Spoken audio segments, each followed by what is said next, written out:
The online video game community is suffering from a culture of offense and outrage. Please be or be not offended in the comments below, but first, my opinion. I'm Tarmack and this is Feature Creep.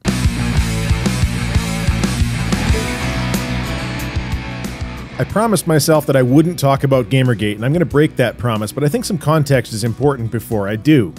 You, the viewer, as an online individual, will have experienced the premise and topic of today's video at some point in traversing video game news and opinion online. As much as I'd love to say that video games are special, this general attitude of offense before reason is societal. It seems that the changeover to social media, where everyone on the planet has a voice, has done a bit of damage on the sensibilities of us all.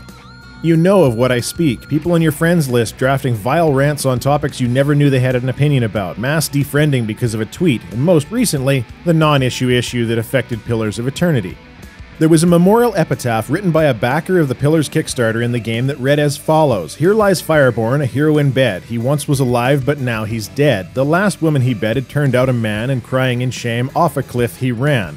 And the Twitterverse had a bit of a tizzy because it was perceived as a transgender issue. So, I figured I would inquire among my friends. I maintain a fairly large diversity of friendships, including many in the LGBT community, and you know what I found? None of them were offended by it. In fact, their comments mirrored my own. It's extremely minor in nature, doesn't actually specify transgender as an issue, and actually implies duplicity more on the part of the character who turned out to be a man than it implies that they were transgendered in the first place. What happened with this Twitter outrage is that it was perpetuated by a group of people who wanted to be outraged and offended. While the joke isn't particularly funny outside of a playground-level conversation, it certainly didn't justify the outcry. And that's the problem. It's the desire to be offended, logic be damned. And this is where I would compare it to Gamergate. Gamergate is, in my view, the exact same situation. See, here's the thing about the Gamergate movement and why I haven't commented on it before now. Both sides are bloody crazy and the moderates have given up. Gamergate boils down to two main issues: the general concept that women in gaming get an abnormal amount of harassment because of their gender, the quote-unquote against Gamergate position, and individuals utilizing their connections to people in the video game media to prop up an otherwise untenable position or product, the pro-Gamergate position.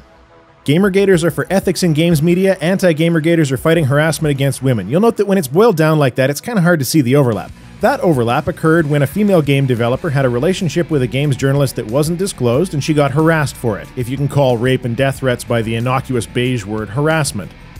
Do you see why it's a culture of outrage yet? These two entirely valid issues that should be discussed are completely independent of one another. There isn't a need for concern about ethics in the media because women get harassed online. Women aren't avoiding being harassed by being close with game journalists. The fact that at several times in the history of video games there has been some overlap in circumstance doesn't in any appreciable way connect these two issues.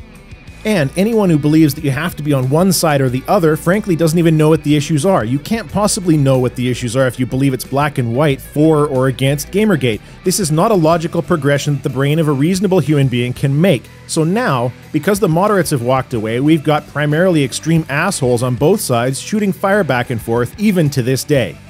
Outrage culture is dangerous because frankly people are doing this nonsense for attention, not because they're actually offended or it has actual value. There are issues online that I feel people are justified in expressing outrage over, but in video games it's fairly rare.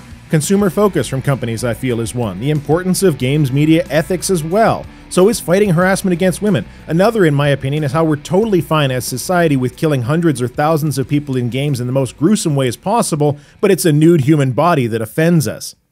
Make no mistake, fighting with each other over perceived offense like the epitaph in Pillars of Eternity, and fighting with each other over items that are not connected in an appreciable way, is causing damage.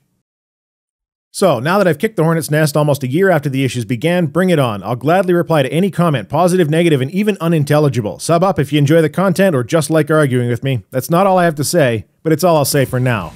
Tarmack out.